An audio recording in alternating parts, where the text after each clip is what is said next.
नमस्कार दोस्तों, मैं Ranjeet Kumar study for goals पर आप सबों का स्वागत करता हूं।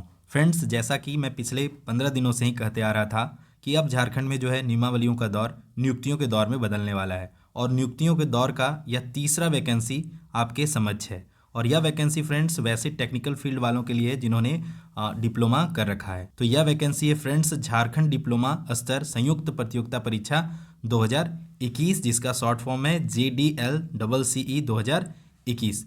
चलिए, तो इस वैकेंसी में क्या है, कौन भर सकते हैं, सीटों की संख्या क्या है, इन सब चीज़ों के बारे में डिटेल में देखते हैं। सबसे पहले आते हैं फ्रेंड्स, फ़ी तो शुल्क मात्र 100 रुपया रखा गया है और यह काफ़ी अच्छा पहल है क्योंकि बहुत से ये 1000 रुपया फ़ी देना फ्रेंड्स संभव नहीं है। बहुत से लोगों के लिए 1000 रुपीज़ बहुत बड़ा अमाउंट होता है, तो छात्रों के लिए हित में है ये 100 रुपया इनफ है। किसी भी कंपटीशन के लिए इतना ही फ़ी होना चाहिए। बाकी अनुसूचित जनजाति एवं अनुसूचित जाति के लिए 50 रुपये फ़ी है, इसे ध्यान रखिए। अब आते हैं फ्रेंड्स रिक्तियों के विवरण पे। तो सबसे पहले इसमें 3 पोस्ट हैं, जिसमें पहला है कनीय अभियंता, जो विद्युत से जो डिप्लोमा किए हैं उनके लिए है। इसमें सीटों का संख्या है फ्रेंड्स 46। इसके अलावा जो दूसरा पोस्ट है वह है कनीय अभियंता असैनिक, ठीक है। इसमें सीटों का संख्या कितना है, तो 188 है। इसमें सीटों का संख्या ज़्यादा है। आगे डिटेल में हम इसके बारे में बताएंगे, अभी आएगा नोटिफिकेशन में। बाकी तीसरा पोस्ट है कनीय अभियंता यांत्रिकी, ठीक है। तो जिन्होंने यांत्रिकी में डिप्लोमा कर रखा है उनके लिए सीटों का संख्या कितना है, तो टोटल 51 है। इसके अलावा कुछ खास बात कि यह कोटिवार रिक्तियों की संख्या अधियाची विभाग के अनुरोध के आलोक में संशोधित की जा सकती है। मतलब सीटों का संख्या बढ़ाया जा सकता है, घटाने का तो कोई औचित्य है ही नहीं, तो इसको ध्यान में रखना है, ठीक है। इसके अलावा जो ग्रेड पे का बात करें तो यह जो कनीय अभियंता विद्युत समूह ख अराजपत्रित पोस्ट है ग्रुप बी का, और इसमें पे मैट्रिक्स लेवल 6 है, इसे देख लीजिएगा। फिलहाल आप शैक्षणिक योग्यता देखिए कि मान्यता प्राप्त विश्वविद्यालय या संस्थान से विद्युत में डिप्लोमा होना चाहिए, तो विद्युत में डिप्लोमा होना चाहिए। और संबंधित शाखा से उच्च तकनीकी योग्यता धारित करने वाले अभ्यर्थी भी आवेदन के पात्र होंगे। मतलब कि इसी शाखा में अगर किसी ने बीटेक कर रखा है या इस डिप्लोमा से ऊपर का कोई कोर्स कर रखा है तो वो भी इस कोर्स के लिए पात्र होंगे। इसके अलावा जो दूसरा पद है कनीय अभियंता असैनिक, इसके लिए जो क्वालिफिकेशन है वह है मान्यता प्राप्त विश्वविद्यालय संस्थान से सिविल में डिप्लोमा होना चाहिए, सिविल इंजीनियरिंग में। संबंधित शाखा में उच्च तकनीकी योग्यता सेम उसी प्रकार से अगर कोई बीटेक कर रखा है इससे ऊपर का डिग्री रखता है तो अप्लाई कर सकता है। तीसरा पद है कनीय अभियंता यांत्रिकी, अराजपत्रित है, ग्रुप बी का, और इसमें है मान्यता प्राप्त विश्वविद्यालय संस्थान से यांत्रिकी में डिप्लोमा, और उसी प्रकार से इस क्षेत्र में अगर उच्च डिग्री रखते हैं तो वह भी भर सकते हैं।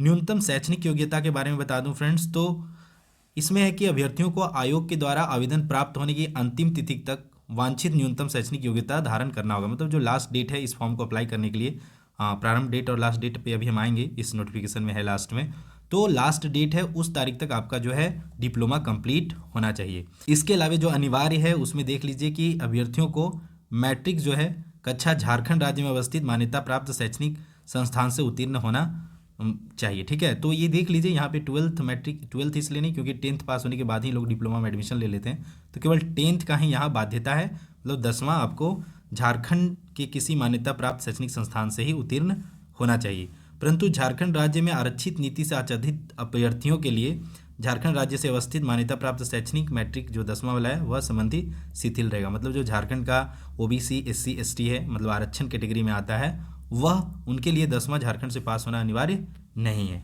खेल कूद का यह दिया गया डिटेल, तो आप इसे एक बार नोटिफिकेशन में देख लीजिएगा, मैं अपने टेलीग्राम चैनल पे इसे डाल दूंगा।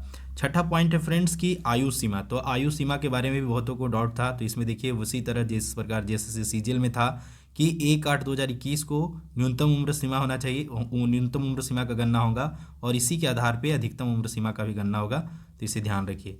न्यूनतम उम्र सीमा इसमें कितना है, 18 वर्ष है, और जैसे CGL में 21 वर्ष था, तो ये सब ध्यान रखना है। इसी के अकॉर्डिंग आपको फॉर्म अप्लाई करना है। इसके अलावा उम्र सीमा में छूट भी दिया गया है, तो क्या है, अधिकतम उम्र सीमा देख लीजिए। अनारक्षित एवं आर्थिक रूप से कमजोर वर्ग के लिए 35 वर्ष है, अत्यंत पिछड़ा वर्ग के लिए 37 वर्ष है, महिलाओं के लिए कौन, अनारक्षित आर्थिक रूप से कमजोर वर्ग, अत्यंत पिछड़ा वर्ग एवं पिछड़ा वर्ग, इनके लिए 38 वर्ष है, और अनुसूचित जनजाति एवं अनुसूचित जाति पुरुष महिला दोनों के लिए 40 वर्ष है, तो इसे भी ध्यान रखिए। इसके अलावा जो निःशक्त अभ्यर्थी हैं उनके लिए 10 वर्षों की अतिरिक्त छूट है, बशर्ते कि निःशक्तता कम से कम 40% अथवा उससे अधिक होना चाहिए। तो यह भी ध्यान रखिए। निःशक्त अभ्यर्थियों के लिए सुविधाएं, इसे आप देख लीजिएगा, नोटिफिकेशन में पढ़ लीजिएगा। आगे पात्रता की बात करें तो वही है, कार्मिक विभाग से जो 36 आरक्षण वाला, और 10वां से झारखंड से उत्तीर्ण होना चाहिए और स्थानीय रीति रिवाज वगैरह का ज्ञान होना चाहिए। परंतु जो आच्छादित है, मतलब जो रिजर्व कैटेगरी में है, उसके लिए 10वां वाला शिथिल रहेगा, यही है। इसके अलावा जो इसमें और इम्पॉर्टेंट है वह देख लीजिए, आरक्षण। तो आरक्षण का दावा करने वाले अभ्यर्थियों हेतु स्थानीय निवासी प्रमाण पत्र होना चाहिए, और वह जो है फ्रेंड्स दिनांक 2/6/2016 द्वारा निर्धारित प्रपत्र में अनुमंडल पदाधिकारी के स्तर से दिनांक 2/6/2016 तथा उसके पश्चात निर्गत स्थानीय निवासी प्रमाण पत्र मान्य हो गया, जिसका प्रपत्र दिया गया। मतलब 2016 के बाद अगर अनुमंडल पदाधिकारी स्तर से बना हुआ है तो वह मान्य होगा। उसके अलावे अगर 19/7/2019 के बाद अंचलाधिकारी स्तर से भी आपने बनाया तो वह भी मान्य होगा। और ध्यान रखिए कि 19/7/2019 के पूर्व के स्तर से निर्गत स्थानीय निवासी प्रमाण पत्र मान्य नहीं होगा। मतलब अंचलाधिकारी द्वारा निर्गत जो अगर 19/7/2019 से पहले का है तो वह मान्य नहीं होगा, इसको ध्यान रखना है। दिनांक 2/6/2016 से पूर्व किसी भी स्तर से निर्गत मान्य नहीं होगा, तो ये सब चीज़ें ध्यान रखना है। इसके अलावा आगे बताया गया फ्रेंड्स कि परिशिष्ट में अंकित जो प्रपत्र दिया है उसी प्रपत्र पे जो है स्थानीय निवासी प्रमाण पत्र मान्य होगा। आवेदन समर्पित करने की अंतिम तिथि के पश्चात निर्गत स्थानीय निवासी प्रमाण पत्र मान्य नहीं होगा। मतलब आवेदन के अंतिम तिथि से पहले तक का बना लीजिएगा। पिता पति के आधार पर निर्गत स्थानीय निवासी प्रमाण पत्र मान्य होंगे। पति के आधार पर निर्गत स्थानीय निवासी प्रमाण पत्र एवं अन्य प्रमाण पत्रों में अभ्यर्थी का नाम भिन्न होने पर प्रमाण पत्रों की जांच के दौरान इस संबंध में शपथ पत्र समर्पित करना होगा। चलिए, इस मैटर पे हम डिटेल में अलग से बता दूंगा, फिर भी आप अगर समझ गए तो ठीक है। ठीक है, आगे जाति प्रमाण पत्र उसी तरह से जिस प्रकार से JSSC CGL वाला मैं बताया था उसी प्रकार से इसमें भी है। अनुसूचित जाति जनजाति के संदर्भ में जिला अनुमंडल के उपायुक्त अनुमंडल पदाधिकारी के स्तर से निर्गत जाति प्रमाण पत्र जिसका मानक परिशिष्ट है उसके अनुसार होना चाहिए।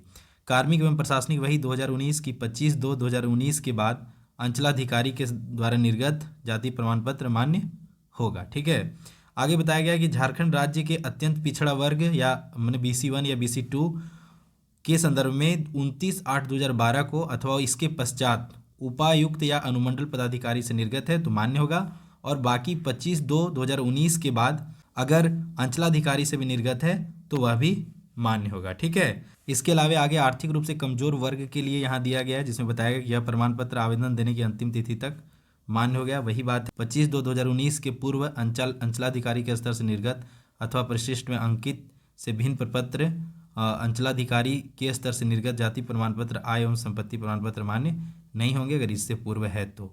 बाकी पॉइंट आप देख लीजिए, पढ़ लीजिएगा। ठीक है, बाकी हम लोग आते हैं डेट पे और कुछ जो खास है उस पे। ठीक है फ्रेंड्स, वह है ऑनलाइन आवेदन पत्र समर्पित करने का तिथि। तो सबसे पहले रजिस्ट्रेशन करने तथा सूचना दर्ज करने हेतु दिनांक 23/1/2022 से 11 बजे से प्रारंभ होगा और 22/2/2022 तक फॉर्म भरा जाएगा। परीक्षा शुल्क फ्रेंड्स 25/2/2022 तक मध्य रात्रि तक दे सकते हैं। फोटो और हस्ताक्षर अपलोड करने का जो समय है तिथि है वह 27/2/2022 की मध्य रात्रि तक है। इसके अलावा 28/2/2022 11 बजे पूर्वाह्न से 2/3 के मध्य रात्रि तक आप कुछ अगर सुधार करना चाहते हैं, अशुद्धियाँ हुआ है तो उसमें बदलाव कर सकते हैं। इसके अलावा परीक्षा शुल्क भुगतान देख लीजिएगा, ऑनलाइन कर सकते हैं। इसके अलावा आते हैं परीक्षा के स्वरूप पे, जो वेरी वेरी इंपॉर्टेंट है। तो आयोग के द्वारा कंप्यूटर आधारित एग्जाम होगा, OMR आधारित एग्जाम नहीं होगा। तो ये पर्सनली मैं बोलूँगा यह एग्जाम का जो तरीका है यही बेस्ट है। यदि विभिन्न समूहों में लिया जाता है तो नॉर्मलाइजेशन किया जाएगा। नॉर्मलाइजेशन का क्या प्रोसेस है वह बाद में आपको नोटिफाई किया जाएगा। परीक्षा का स्वरूप देखिए तो परीक्षा एक चरण मुख्य परीक्षा में ही ली जाएगी। परीक्षा में सभी प्रश्न क्या होंगे तो वस्तुनिष्ठ होंगे। एक प्रश्न पे 3 अंक दिया जाएगा और सही उत्तर देने पे 3 अंक और गलत उत्तर देने पे 1 अंक की कटौती की जाएगी। प्रश्न पत्र हिंदी एवं अंग्रेजी दोनों भाषा में होंगे। इसके अलावा जो कनीय अभियंता विद्युत, कनीय अभियंता रासायनिक एवं कनीय अभियंता यांत्रिकी के पदों के लिए सीधी नियुक्ति हेतु मुख्य परीक्षा के विषय जो हैं वह इस प्रकार से हैं। तो मुख्य परीक्षा के विषय देखिए 2 पेपर है और ये 2 घंटा का सब जो पेपर है 2-2 घंटा का होगा। उसमें से इसमें जो पत्र 1 होगा उसमें कुल प्रश्नों का संख्या फ्रेंड्स 120 होगा, समय 2 घंटा। पहला होगा सामान्य अभियांत्रिकी, मतलब इंजीनियरिंग के सामान्य क्वेश्चन होंगे। इसका सिलेबस दिया गया, आप देख लीजिएगा, मैं बता दूंगा। इसमें 80 प्रश्न आएंगे। दूसरा होगा सामान्य ज्ञान, जिसमें से 40 प्रश्न आएंगे। तो इसमें सामान्य ज्ञान में हर कुछ आ जाएगा। अगर आप CGL का तैयारी में भी लगें तो यहाँ पे भी वो जो तैयारी काम आ जाएगा। इसमें कंप्यूटर झारखंड जी के साइंस, मैथ, रीजनिंग ये सारे होंगे, अभी बताऊंगा। पत्र 2 में जो स्पेसिफिक फील्ड है उसका पेपर होगा और इसमें भी 120 प्रश्न होंगे 2 घंटा का। और पहला होगा कनीय अभियंता विद्युत, परीक्षा का विषय होगा उसके लिए विद्युत अभियंत्रण। दूसरा के लिए होगा सिविल अभियंत्रण और तीसरा होगा यांत्रिकी अभियंत्रण। तो इस सेक्टर के जो अर्था रखते हैं वो इसे देख लीजिएगा। इसके अलावा मुख्य परीक्षा का ये सिलेबस है, इससे मैं अलग से डिटेल में बता दूंगा। बता देता हूँ, सामान्य ज्ञान में सामान्य अध्ययन है, सामान्य विज्ञान है, सामान्य गणित है, रीजनिंग है, कंप्यूटर का मूलभूत ज्ञान है। और इसके अलावा पत्र 2 ये देखिएगा अपने अपने स्पेसिफिक हैं, तो इसे आप हमारे टेलीग्राम से डाउनलोड करके वहाँ पे देख लीजिएगा और इसी सिलेबस के अकॉर्डिंग तैयारी कीजिए। बहुत अच्छा दौर है और इसका बेनिफिट उठाना है, कोई कमी नहीं छोड़ना है एग्ज़ाम की तैयारी में। और इस बार 2022 में हर हाल जॉब ले लेना है।